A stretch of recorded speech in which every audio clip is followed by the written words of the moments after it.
জয়গুরু। আজ আমরা পড়ব সাধু সুবল দাস। লিখছেন ব্রহ্মচারী অতুলানন্দ। জয়গুরু।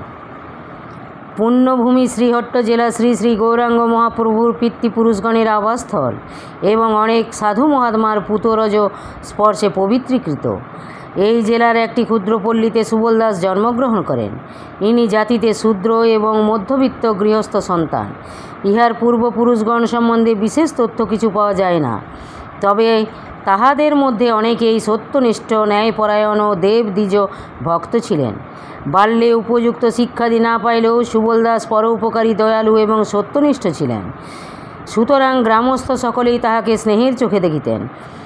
যেখানে হরিনাম কীর্তন শাস্ত্রাদি চর্চা হইত, বালক সুবল দাস পূর্বাহ্নেই সে স্থানে উপস্থিত হইতেন এবং অতীব আনন্দের সহিত সংকীর্তনাদিতে যোগ দিতেন।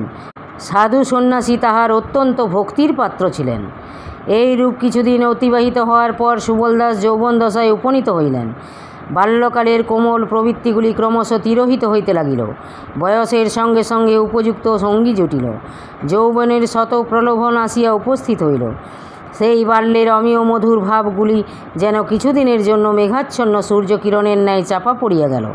সুবল দাস আজ বিবাহ করিয়া সংসারী সাজিয়াছেন, কিন্তু এ সাজ যেন তার উপযুক্ত নয়। তাই মাঝে মাঝে বিবেক তাহার চৈতন্য উৎপাদন করিবার প্রয়াস পাইত, কিন্তু কামিনী কাঞ্চন জোর করিয়া যেন পরক্ষণেই আবার ভোগ বাসনার অতল তলে নিমজ্জিত করিত। ক্রমশ এইরূপ উভয়বিধ প্রতিযোগিতার নিষ্পেষণে তাহার হৃদয় রাজ্যে অশান্তির অনল প্রজ্বলিত হইয়া উঠিল।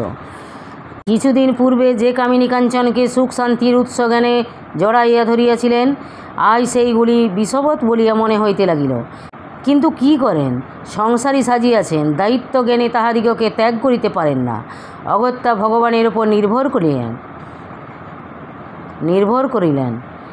এই সময়ে ভক্তবাঞ্ছা পূর্ণকারী ভগবান ভক্তের ভার লাঘব করিবার জন্য যেন তাহার বড় স্নেহের পত্নীটিকে এই জগৎ হইতে অপসৃত করিলেন। সুবল দাস হাঁপ ছাড়িয়া বাঁচিলেন। এতদিনে সুবল দাসের সংকল্প সিদ্ধ হইতে চলিল। যথাকালে ভার্যার অন্ত্যেষ্টি ক্রিয়াদি সমাধা করিয়া স্থির করিলেন, ভগবান যখন অনুগ্রহ করিয়া পাশমুক্ত করিয়া দিয়াছেন, তখন আর ইচ্ছা করিয়া পাশবদ্ধ হইব না, আর বিবাহ করিব না। এই ক্ষণভঙ্গুর জীবনে যাহাতে শান্তি লাভ করিতে পারি, তাহার চেষ্টা করিব। এই সময়ে এক বৈষ্ণব সাধুর সহিত তাহার সাক্ষাৎ ঘটিল। তিনি সুবল দাসকে বুঝাইয়া দিলেন, সংসার অনিত্য, এখানে কামনার বস্তু কিছুই নাই। যদি কিছু কামনার থাকে, তবে সেই ভগবানের রাতুল চরণ। তাহার উপদেশে সুবলের বৈরাগ্য জন্মিল। সংসারের সুখ শান্তিতে জলাঞ্জলি দিয়া পূর্বোক্ত বৈষ্ণব সাধুর আখড়ায় গিয়া ভেগ গ্রহণ করিলেন। ভেগ গ্রহণের পরে সুবল দাসের হৃদয়ে সাত্ত্বিক লক্ষণগুলি প্রকাশ পাইতে লাগিল। নাম গানে সদা সর্বদা বিভোর হইয়া থাকিতেন।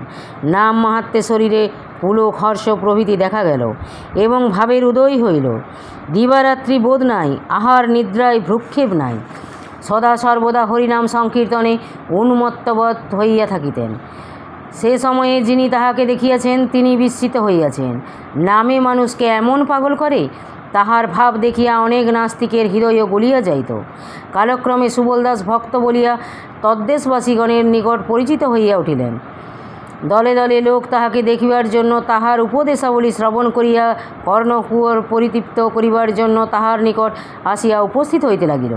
তাহাদের লইয়া তিনি হরিনাম সংকীর্তন করিতেন আর বলিতেন, কলিকালে নাম ছাড়া আর কিছুই নাই। যথা হরের নাম, হরের নাম, হরের নামৈব কেবলং কলৌ নাস্তেব্য গতির নেথা। তাহার নিজের কোনো আখড়া ছিল না বা সেবাদাসী গ্রহণ করেন নাই।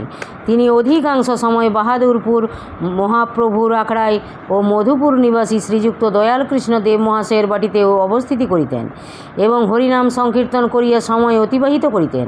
ভিক্ষাদি করিয়া যাহা উদ্বৃত্ত থাকিত, তাহা গরিব দুঃখীর মধ্যে বিতরণ করিতেন। এমন দেখা গিয়াছে যে অনেক পিতৃমাতৃদায়গ্রস্ত বা অন্যান্য অভাবগ্রস্ত ব্যক্তি এই ভিক্ষুকের নিকট যাহা দানস্বরূপ পাইয়াছেন, তাহা রাজা মহারাজা বা জমিদারের নিকটও পান নাই। তিনি মাঝে মাঝে অনেক সাধু সজ্জন, ব্রাহ্মণ, বৈষ্ণব ও দুঃখী দিগকে নিমন্ত্রিত করিয়া মহোৎসব দিতেন এবং পরিতৃপ্তির সহিত ভোজন করাইয়া বিমলানন্দ উপভোগ করিতেন। সাধারণ লোকের বিশ্বাস যে বৈষ্ণব সম্প্রদায়ের ব্যক্তি মাত্রই লম্পট এবং জুয়াচোর, তাহাদের মধ্যে ধর্ম বলিতে কিছুই নাই। বাস্তবিকই গৌড়ীয় বৈষ্ণব সম্প্রদায়ের অধঃপতন দেখিয়া সকলেই তাহাদিগকে ঐরূপ আখ্যা দিয়া থাকেন। কিন্তু মহাপ্রভুর প্রবর্তিত পন্থা কখনোই কুপথ হইতে পারে না। লোকে উহার প্রকৃত মর্ম বুঝিতে না পারিয়াই উহাকে বিকৃত করিয়া তুলিয়াছে। যাহা হোক, ওই পন্থায় যে প্রকৃত লোক বা সিদ্ধ মহাত্মা নাই, এই রূপ ধারণা করা কখনোই উচিত নহে।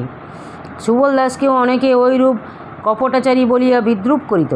অনেকে তাহাকে সামান্য একজন বৈষ্ণব মনে করিত, কিন্তু ভক্ত মাত্রেই ইহার উন্নত অবস্থা উপলব্ধি করিয়া মুগ্ধ হইয়া পড়িতেন।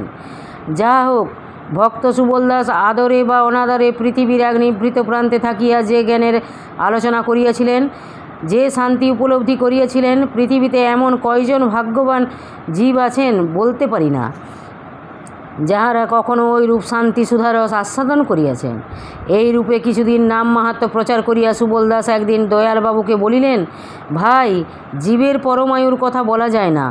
আমি কখন আছি কখন নাই, আমার একটা ইচ্ছা ছিল, পূরণ করিবে কি? আমার মনে হয় জীব সেবাই পরম ধর্ম। মানুষকে খাওয়ানো অপেক্ষা কিছু ভালো কাজ আছে বলিয়া বোধ হয় না। তা আমার ইচ্ছা কতকগুলি সাধুসজ্জন ব্রাহ্মণ দুঃখীকে খাওয়াইব। তুমি এ বিষয়ে সাহায্য করিবে কি? দয়ালবাবু সুবল দাসের পরম ভক্ত ছিলেন। তিনি সুবল দাসকে নিজের গৃহে স্থান দিয়া যথাযোগ্য সেবা করিতেন এবং যখন যাহা তিনি আদেশ করিতেন, দয়ালবাবু অকপট হৃদয়ে তাহা তদ্দণ্ডেই পালন করিতেন। সুতরাং সুবল দাসের প্রস্তাব তিনি আনন্দের সহিত অনুমোদন করিলেন এবং সাহায্য করিতে কৃতসংকল্প হইলেন। নির্দিষ্ট দিনে মহোৎসব আরম্ভ হইল। আহার্য সামগ্রীর প্রচুর আয়োজন হইল। অগণ্য ব্রাহ্মণ বৈষ্ণবাদীর সমাগম হইতে লাগিল। সুবল দাস বাবাজির আজ আর আনন্দ ধরে না। সমাগত ব্যক্তিগণের সমাদরে এবং সেবা শুশ্রূষার জন্য এক সুবল যেন শত সুবল হইলেন। সকলেই যথাসাধ্য সমাদর পাইয়া পরম প্রীতি অনুভব করিতে লাগিলেন এবং ভক্তের হৃদয় বুঝিতে পারিয়া ভক্তিতে গদগদ হইয়া উঠিলেন। সমাগত ব্যক্তিগণ কোথাও বা কীর্তন, কোথাও বা নাচ গান, কোথাও বা দলে দলে আহার করিতেছেন। লক্ষ্মীর ভাণ্ডার উন্মুক্ত হইয়াছে, কোনো বস্তুর অপ্রতুল নাই। সকলেই পরিতৃপ্তির সহিত ভোজন ও হরিনাম সংকীর্তনাদির আনন্দ উপভোগ করিয়া আপন আপন স্থানে গমন করিতে লাগিলেন। সুবল দাস পরে দয়ালবাবুর বাটির সকলকে নিজ হস্তে পরিবেশন করিয়া খাওয়াইলেন। তাহারা প্রথমত বাবাজির আহার হয় নাই বলিয়া খাইতে অসম্মতি প্রকাশ করেন, কিন্তু তাহার অকাট্য যুক্তিতে বাধ্য হইয়া খাইতে বসিলেন। যখন দেখিলেন আর একটি প্রাণীও অভুক্ত নাই, তখন সুবল দাস দয়ালবাবুকে বলিলেন, ভাই, তবে আমি এখন আসি। দয়ালবাবু ভাবিলেন বাবাজি অবসর পাইয়াছেন, তাই বলিলেন, আসি। তাহার আশার মর্ম বুঝিতে পারিলেন না। আজ সুবল দাসের এই আশায় শেষ আশা হইল। সুবল দাস তথা হইতে বিদায় লইয়া সেই বাটির স্থাপিত বিগ্রহ মূর্তির মন্দিরের সম্মুখস্থ প্রাঙ্গণে তুলসী ও বিল্ল বৃক্ষমূলে পদ্মাসনে বসিয়া নাম জপ করিতে করিতে সজ্ঞানে মহাসমাধি লাভ করিলেন। তাহার আত্মা যে অনন্ত অক্ষয় রাজ্যের সেই রাজ্যে গিয়া উপনীত হইল, কিন্তু রাখিয়া গেল হরিনামের মাহাত্ম্য। এসো ভাই, আর কেন? যে নাম সাগরে ডুবিয়া ভোলা শ্মশানবাসী, যে নাম গাহিবার জন্য একটি মুখে তৃপ্তি হয় না, তাই পঞ্চমুখে ধরিয়াছেন। যে নামের জন্য ব্রহ্মা দণ্ড কুমণ্ডলু সার করিয়াছেন, নারদ বীণা বাজাইয়া যে নাম মাহাত্ম্য ত্রিজগতে ঘোষণা করিয়া বেড়াইতেছেন, বহুদিনের কথা নয়। যে নাম মাহাত্ম্যে গৌরাঙ্গদেব নদে ভাসাইয়া গিয়াছেন, জগাই মাধায়ের মতো পাপী তরাইয়াছে। আর আজ যে নামে নগণ্য জনৈক পল্লীবাসী উদ্ধার হইল, এসো সেই নাম সমুদ্রে ঝাঁপ দিই। আর কেন কাল বিলম্ব? আমাদিগের আর হতাশ হইবার কারণ নাই। যোগ যাগ তপস্যা না করিতে পারি, সেগুলি আমাদের অনুকূল না হইতে পারে, কিন্তু নাম নিতে কোনো কষ্ট নাই, কোনো বাধা নাই। নামে আপনি প্রাণ গলিবে, সুধার আস্বাদ পাইয়া জীবন ধন্য হইয়া যাইবে। এ নাম লইতে লইতে আপনা হইতে গলিবে প্রাণ। জয় গুরু, জয় গুরু। আজ এই পর্যন্তই। যদি আপনাদের ভালো লেগে থাকে তাহলে চ্যানেলটিকে সাবস্ক্রাইব করে সাথে থাকবেন। জয় গুরু, জয় গুরু।